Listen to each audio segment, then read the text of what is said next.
Hello, Kristen here from HealthyPlace once again.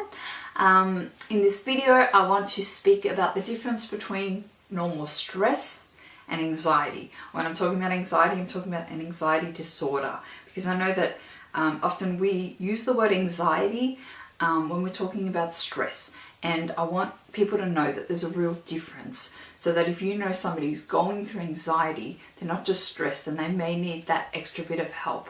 So when I'm talking about people who suffer anxiety, I'm talking about people who probably fall into 4 categories. You've suffered with your anxiety condition for a long time and you struggle with it on a daily basis.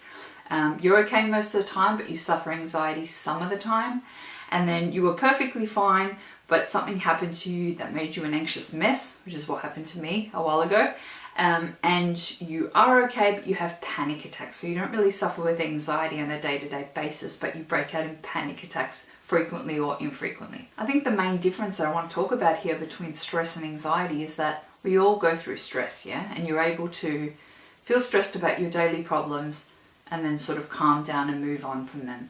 But the person with anxiety, it actually changes your mindset so that you start to fear really unthreatening situations and you start to panic about things that aren't even, you don't need to worry about. And no matter how many times people tell you that it's going to be okay and that there's nothing to worry about, you're very fearful in your own mind, and it's really difficult. You go to a psychologist and they'll talk about how anxiety is there to actually help us. So if we need either flee or fight in a situation, and our anxiety is there to protect us. But when you have an anxiety disorder, that's sort of out of whack. So you start to fear things that you wouldn't normally fear. And I think people can often get frustrated with people who are anxious all the time because they're like, what are you stressing about? But it's so much more than that. Does that make sense? The other thing is you can experience all these physical changes, like your heart's beating all the time, you've got a lump in your throat, your chest might hurt, you're sweating. A lot of the time you can't eat. I know some people can overeat and some people can undereat, but it's common to not feel like eating when you've got all that going on. So that can obviously make you tired. So you feel drained all the time.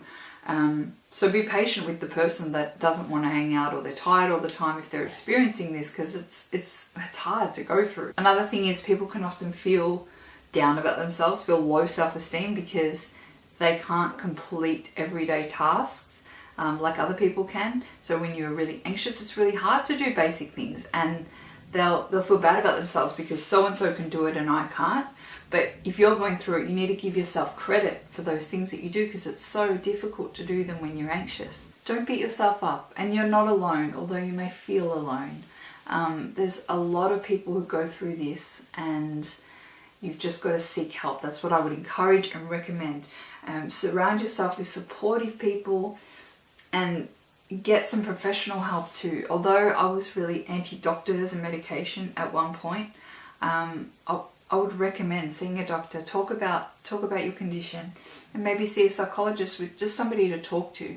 Although I never found like a psychologist I really connected to, I still recommend them, because why not go and talk to somebody who doesn't know you and they can give you tips and strategies. There's psychiatrists too, there's support groups, there's natural medicine, there's lots and lots of help out there. Just start looking and get some help and support around you, and that's what HealthyPlace can provide as well. Lots of resources on HealthyPlace. A couple of things before we wrap it up. Some things you can just do at home that cost nothing, just nothing hippie or new age, just lying down, deep breathing, meditating, and that will calm your anxiety. When your breathing calms down, you start to calm down.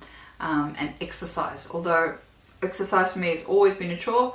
If you're experiencing anxiety, it can help so much. It really does get those endorphins going and can help you feel better. Just exert yourself. Go for a little jog and just, exert yourself so that you get those endorphins. I think that's all for today. It's been great to reach out to you all again. I'm Kristen from Mental Health for the Digital Generation, and speak with you next time.